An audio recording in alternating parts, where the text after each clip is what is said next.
सबको जय मसीह, praise Lord. प्रभु का धन्यवाद। परमेश्वर ने फिर से एक बार वीडियो के द्वारा परमेश्वर ने मौका दिया है कि हम सब प्रभु के वचन से सीखें। आइए हम प्रार्थना करेंगे। प्यारे पिता, हम आपका धन्यवाद करते हैं आज का दिन दिखाने के लिए, अनुग्रह करने के लिए, कृपा करने के लिए हम आपका शुक्रिया करते पिता परमेश्वर। प्रभु आज के वचनों के द्वारा पवित्र आत्मा विशेष करके प्रभु जी आपकी मदद चाहते हैं कि जो कुछ हम सीखेंगे प्रभु केवल आपको ही आदर और महिमा मिले। परमेश्वर पिता सुनने वाले प्रभु परमेश्वर पिता हर एक को प्रभु परमेश्वर वचन उनको बनाइए और आशीष करे पिताजी। धन्यवाद प्रार्थना सुनने के लिए यीशु के नाम से मांगते हैं, आमीन आमीन आमीन। प्रभु का धन्यवाद। परमेश्वर ने फिर से एक बार आपसे मिलने के लिए मुझे मौका दिया और वचन से शेयर करने के लिए मुझे अनुग्रह किया, इसलिए प्रभु का मैं धन्यवाद करता हूं। मैं आज ये बात बताना चाहता हूं कि परमेश्वर यानी प्रभु यीशु मसीह के द्वारा हमारे जीवन के लिए क्या क्या सौभाग्य है और क्या क्या सौभाग्य है, ये बात मैं आज आपको बताना चाहता हूं। तो यीशु मसीह आने से पहले, प्रभु यीशु मसीह धरती पर आने से पहले वहाँ पे मूसा काम करते थे और बहुत सारे नबी लोग काम करते थे। आइए हम लोग निर्गम की किताब उसका 29 अध्याय और 42 वचन में पढ़ता हूँ।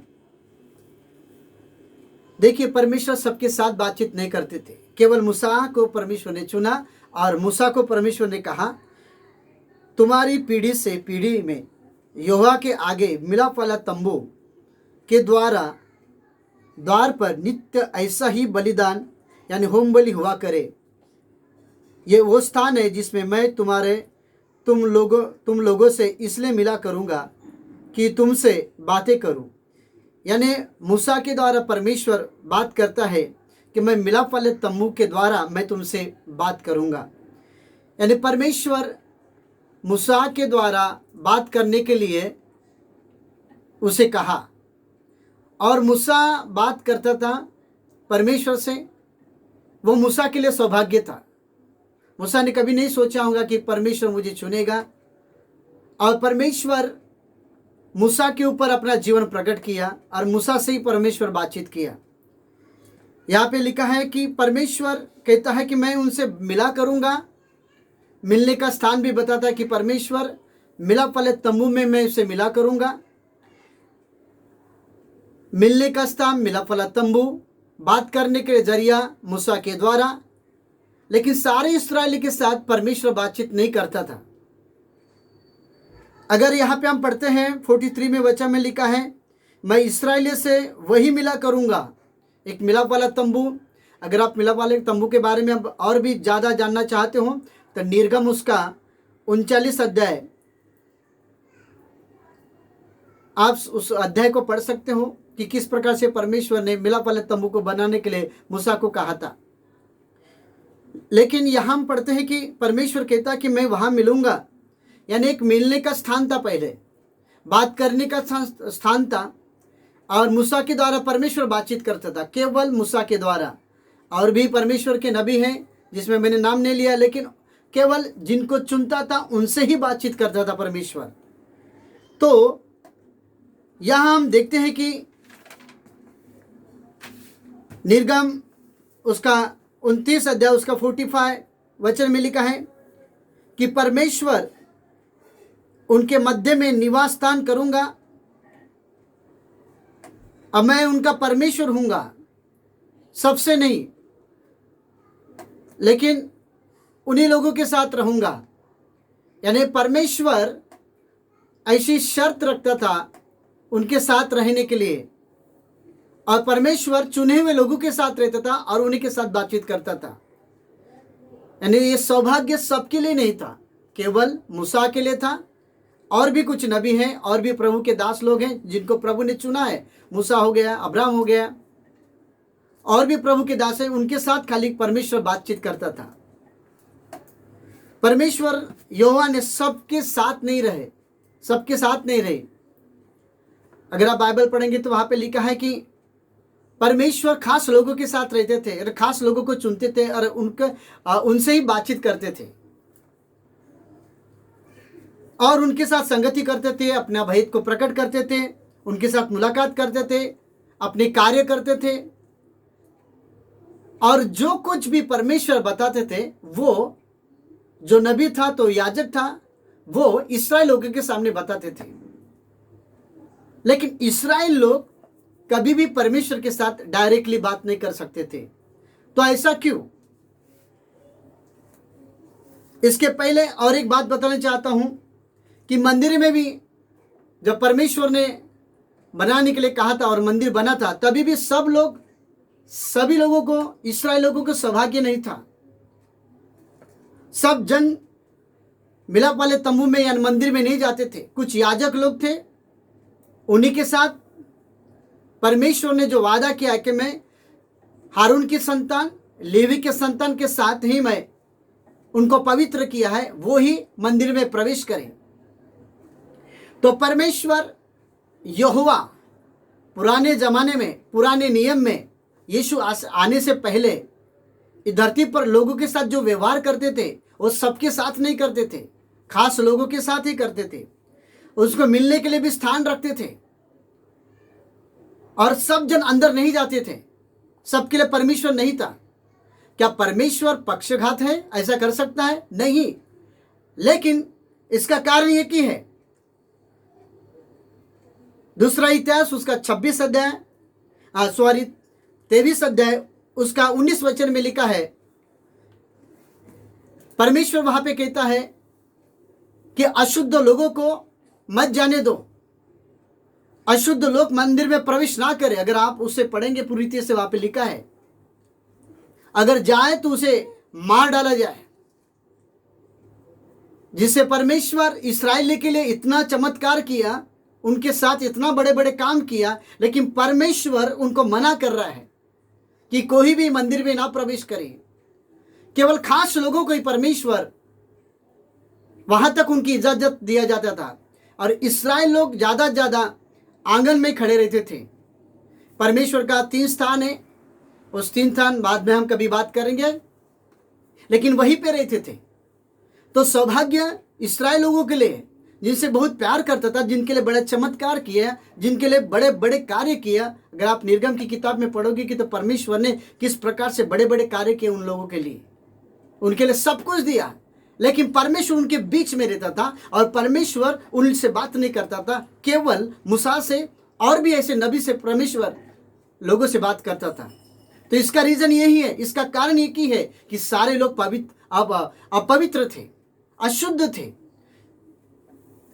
अगर दूसरा इतिहास उसका 26वां अध्याय और 16 वचन में वहां पे लिखा है, 17 वचन में लिखा है कि एक राजा था, वो राजा बन गया है और उसे परमेश्वर ने बहुत बढ़ाया, लेकिन उसका मन फूल गया और फूलने के बाद उसके मन में आया कि चलो मैं मंदिर में जाके धूप जलाने के लिए जाऊं। लेकिन धूप जलाने का काम केवल लेवियों लोगों का ही था, लेकिन ये राजा को ऐसा लगा कि जाके मैं मंदिर में जाके मैं धूप जलाऊं। लेकिन जब वो मंदिर में गया और कुछ याजक लोगों ने देखा, तब बोलने लगे कि तूने ये क्यों किया और तुम्हारा ये काम नहीं है। मैं प्रियो, थोड़ी देर के बाद हम वहां पे लिखा है कि वो कोढ़ उसके माथों पे हुआ और वो कोढ़ से बाहर आ गया और मरते दम तक वो कोढ़ी रहा और कभी परमेश्वर के पवित्र मंदिर में कभी प्रवेश नहीं किया। इसका कारण की है, सवाल है, वो परमेश्वर को खोजता था, परमेश्वर के वचन को पालन करता था, परमेश्वर की तरफ से आशीष प्राप्त कर चुका था, परमेश्वर से सब कुछ उसको मिला था, फिर भी परमेश्वर उसको नहीं छोड़ा, क्योंकि वो काम उस राजा को नहीं था। राजा का काम केवल लोगों को न्याय करना था और खास लोगों को नबी थे जो परमेश्वर से बातचीत करते थे, वो परमेश्वर से मुलाकात करते थे, परमेश्वर का मर्म लेके आते थे, परमेश्वर के भेदों को प्रकट करते थे, परमेश्वर की भविष्य की बातों राजों को प्रकट करते थे। और वो काम केवल नबी लोगों का था। अगर राजा से बात करता तो वो ठीक था, लेकिन वो काम उसके लिए नहीं था। जब वो मना की हुआ बात अगर वो किया, देखिए परमेश्वर उसे कोढ़ी बना दिया, और बाइबल में लिखा है कि वो मरते दम तक कोड़ी बना रहा और वो मृत्यु हो गई उसकी। अब जान सकते हो कि ये सौभाग्य सभी के लिए नहीं था। मंदिर में जाना सबके लिए सौभाग्य नहीं था, जबकि राजा था। मंदिर में जाके वेदी को धूप जलाना ये सबके लिए सौभाग्य नहीं था। परमेश्वर सबसे मिलता नहीं था, केवल मिलाप वाले तंबू और कहीं एक जरिया था, बादल के ऊपर परमेश्वर मिलता था। और वो इस्राएल लोगों से बोलता था कि तुम यहाँ पे ठहरे रहो, और लोग समझ लेते थे कि परमेश्वर वो बादल के जरिया मिलने के लिए आया करके। लेकिन सबसे निकट मूसा रहता था, और परमेश्वर हमेशा उन्हीं लोगों के साथ बातचीत किया जिनको चुना था, और खास अपना मर्म प्रकट करता था।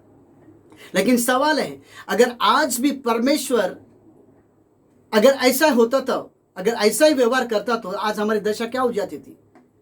पहले जैसे कि परमेश्वर उन लोगों के द्वारा कहते थे कोई अगर पाप करे अपने अपने, तो हर एक जन अपने अपने लिए बलिदान करे। तो आज अगर वही स्थिति अगर बनी रही थी, अगर ऐसे अगर हम लोग अगर करते तो कितने पाप का बलिदान चढ़ाना पड़ता था, और कितना हम क्या बोलते परमेश्वर का नियम पालन नहीं कर पाते थे, क्योंकि उतने हम लायक नहीं थे।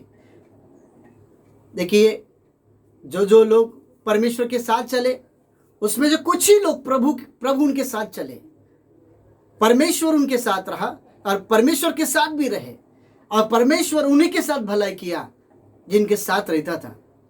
तो ये सबके लिए सौभाग्य नहीं था, लेकिन परमेश्वर का धन्यवाद, प्रभु का धन्यवाद, आज हम लोगों को सौभाग्य है। इसलिए मैंने शुरुआत में बोला था कि यीशु मसीह में आज हमें सौभाग्य है।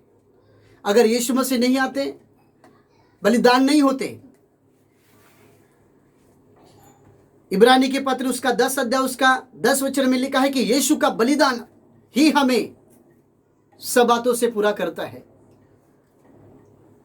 यीशु का बलिदान हमें पूरा करता है। और बात बताना चाहता हूं, इफिसियों पत्र उसका 2 अध्याय उसका 13 वचन में लिखा है कि हम दूर थे, परमेश्वर से दूर थे, अब निकट आ गए यीशु के लहू के कारण। अब यह हम सभी को यह सब काम अभी करने की जरूरत नहीं है, क्योंकि यीशु के लहू के कारण, केवल यीशु का लहू ही हमें परमेश्वर के पास लेके आ सकता है। केवल यीशु का लहू ही हमें परमेश्वर से संगति कर सकता है। मेरे प्रियो, पुराना बातें बताने का मकसद ये है मेरा कि हम अभी बाइबल के वचन के अनुसार जिन्होंने यीशु को ग्रहण किया उसे परमेश्वर का पुत्र होने का संतान दिया, अधिकार दिया, लेकिन वो अधिकार देने के लिए परमेश्वर को कितना दर्द, कितनी पीड़ा को सहना पड़ा, बलिदान को करना पड़ा। और यीशु के लहू से ही आज हम देखिए, पुराने ज़माने में अगर कोई तकलीफ होती थी, किसी को परेशानी आती थी या लड़ाई करना होता था, तो नबियों को ढूंढते थे, और नबी के द्वारा ही ढूंढ के अपनी मर्म को वो सलाह लेते थे। लेकिन आज हम डायरेक्ट हम प्रभु के साथ बात कर सकते हैं। क्या आप जानते हो इस सौभाग्य को? क्या आप समझते हो यीशु मसीह के बलिदान को? क्या हम समझते हैं यीशु मसीह के प्रार्थना करने से? हम यूं ही बोल देते कि हम यीशु से प्रार्थना करते हैं, लेकिन प्रियो, प्रार्थना करने के लिए सौभाग्य की बात है कि यीशु ने हम पर दया कर बलिदान कर आज हमसे रिश्ता किया है। और मालूम है, सबसे बड़ी बात है कि यीशु के लहू के द्वारा आज हमारे सारे चीज हमें क्या बोलते शुद्ध कर दिए, और हम परमेश्वर के साथ अभी रिश्ता बना सकते हैं। इसलिए आज जो पुराने नियम हमें, मैं ये नहीं कहता हूँ कि पुराने नियम सारी बात गलत है, लेकिन यह सब अगर करने के लिए प्रभु अगर कहता था, तो आज हमारी दशा क्या होती और किस लेवल पे होते और कैसे होते। कितने लोग हम लोग नाश हो जाते थे, कितने लोग परमेश्वर को मार देता था। लेकिन इसलिए तो यीशु मसीह आए और अनुग्रह बनकर आए, और अनुग्रह बनकर यीशु मसीह ने अपना लहू बहा दिया। और यह सब हमें भी करने की जरूरत नहीं है, क्योंकि परमेश्वर ने आसान काम कर दिया यीशु के लहू के द्वारा। यीशु के लहू के द्वारा आज हमारी संगति हो चुकी है। इसलिए हम सौभाग्य की बात है मेरे भाइयों कि यीशु मसीह के लहू के द्वारा हम निकट आ गए, पास आ गए। और यीशु के लहू के द्वारा ही, इब्रानी उसका 13 उसका 12 वचन में लिखा है, हम उसके लहू से शुद्ध हुए हैं। मालूम है आपको, मैंने पहले एक बात बोला था कि पवित्र लोग ही वो अंदर प्रवेश करते थे। आज अगर हम लोगों को कहा जाता था कि चर्च के लोग, कुछ लोग जाएंगे कुछ नहीं ले, आज हम सब पापी लोग प्रभु के चर्च में आते हैं। हम पहले पापी तो थे, आज तो पवित्र बन गए क्योंकि यीशु के लहू पे हम विश्वास करते हैं। अगर ऐसा ही, आज हम सब जन, सब प्रजा के लोग पवित्र है, जिन्होंने यीशु को ग्रहण किया, जिन्होंने वचन के अनुसार चलने की कोशिश की है, आज सब जन पवित्र है। मेरे प्रियो, हमें धर्मी बना दिया, सौभाग्य की बात है। हमें पवित्र बना दिया, सौभाग्य की बात है। हम डायरेक्टली अभी बातें कर सकते हैं परमेश्वर के साथ, कोई मध्यस्थी नहीं होना, अभी मध्यस्थी की जरूरत नहीं है। कोई दुख तकलीफ होने से हम डायरेक्ट वचन के द्वारा सलाह ले सकते हैं। पहले सलाह लेने के नबियों से पूछना पड़ता था, लेकिन आज हमारे पास बाइबल है, बाइबल का हथियार है। अगर हमारे पास कुछ कमी घटी होती, कुछ दर्द होता है, तो हम वचन पढ़कर हमारी सॉल्यूशन प्रार्थना के द्वारा निकाल सकते हैं। इतना सौभाग्य की बात है। लेकिन आज इस बात को लोग नहीं समझ रहे। हम यूं ही बोलते हैं कि हम प्रार्थना करना है, यूं बोलते कि यीशु मसीह ने हमारे पापों को क्षमा कर दिया है। मेरे भाइयों, यीशु मसीह हमारे अंदर आने के लिए उसने कितनी कीमत चुकाई। हम प्रार्थना करने के लिए उसने कितनी कीमत चुकाई है। हमें तो आसान तरीका दे दिया कि तुम मुझसे प्रार्थना करो, सब कुछ मैं तुम्हें दे दूंगा। मुझसे प्रार्थना करो, मैं तुमको आशीष दूंगा। मेरे प्रियो, यीशु मसीह का बलिदान इतना था, इतना इंपॉर्टेंट।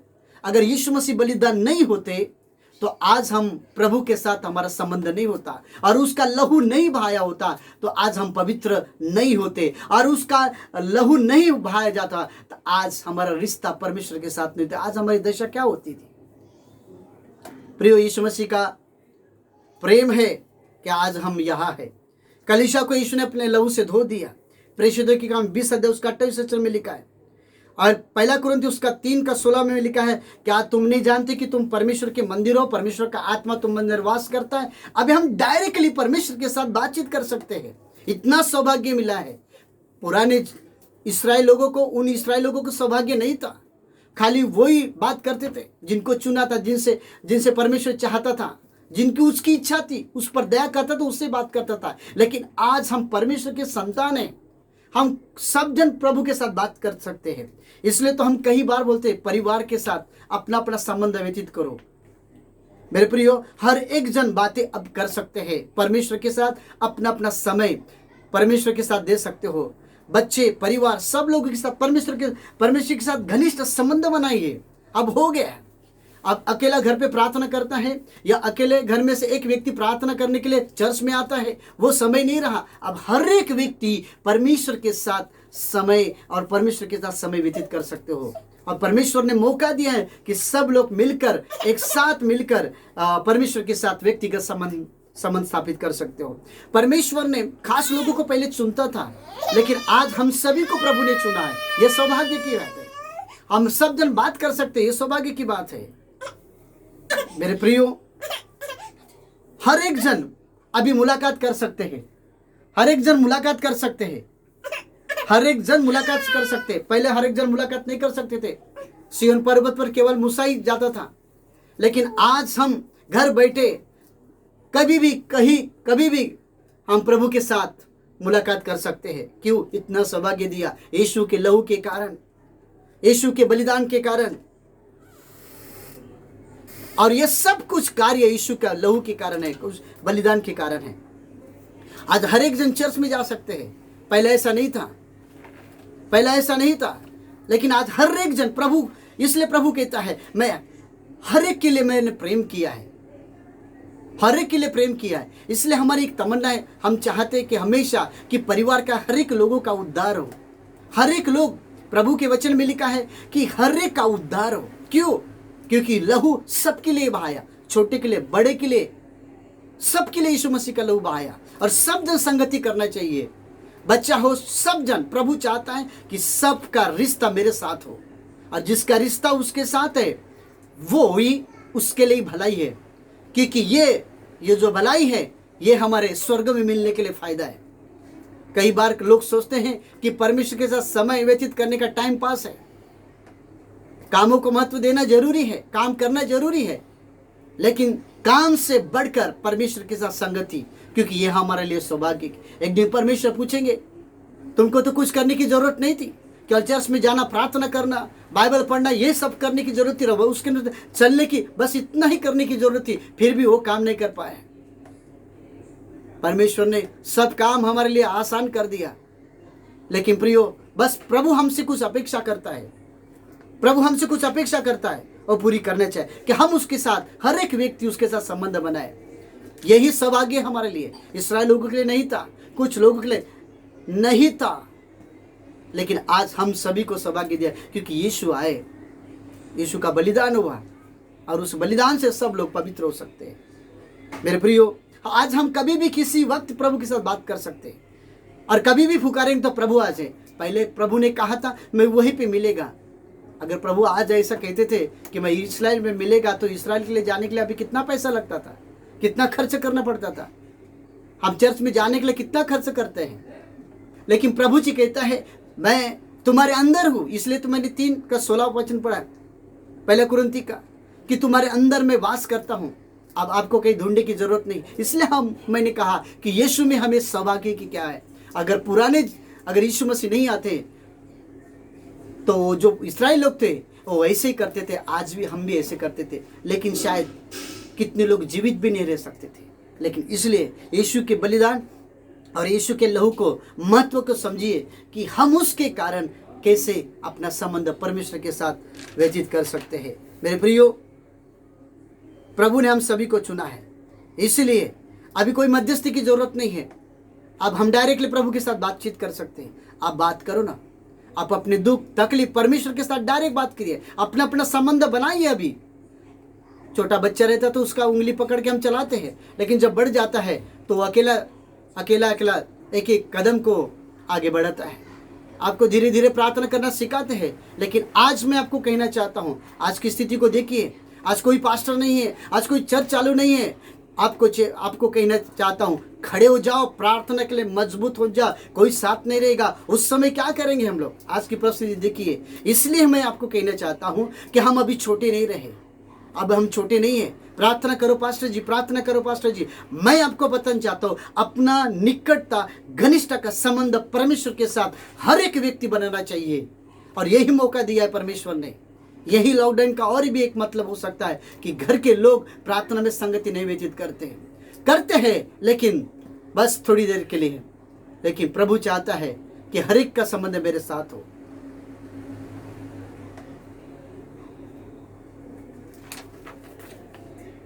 क्या हम परमेश्वर के साथ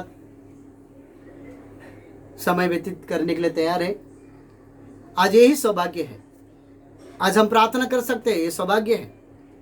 आज हम अकेला व्यक्तिगत रीति से प्रभु के साथ कितना समय व्यतीत कर सकते हैं, उपवास कर सकते हैं, सौभाग्य है।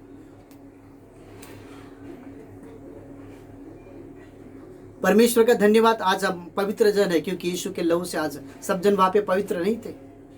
इसलिए यीशु मसीह के बलिदान को, प्यार को समझिए। इसलिए यह सौभाग्य है कि हम प्रभु के साथ समय व्यतीत करें। धन्यवाद। प्रभु आपका आशीष करे इस वचन के द्वारा। आइए हम प्रार्थना करेंगे। प्यारे पिता, हम आपका धन्यवाद करते हैं सुंदर अवसर के लिए कि पुराने ज़माने में जब आप आने से पहले तब सब लोग आपसे बात नहीं कर पाते थे, क्योंकि वो सब अशुद्ध थे। खास लोगों से आप बातचीत करते थे। लेकिन आज हमारे लिए सौभाग्य कि आप बलिदान हुए हमारे लिए, और आज आप हर एक बच्चों से, जवानों से, बूढ़ों से, सबसे आप संगति करना चाहते हो, वो भी घनिष्ठता के साथ, निकटता के साथ। प्रभु जी, हर एक का रिश्ता आपके साथ मजबूत बने। प्रभु परमेश्वर पिता, मैं प्रार्थना करता हूँ आज जिन्होंने भी प्रभु जी अपने मन में निर्णय लिया है कि हाँ, ये मेरे लिए सौभाग्य की बात है कि हम परमेश्वर के साथ समय व्यतीत करने का, परमेश्वर उन सभी को आशीष करो। यीशु के नाम से मांगते हैं, आमीन, आमीन, आमीन। प्रभु आपका आशीष दे।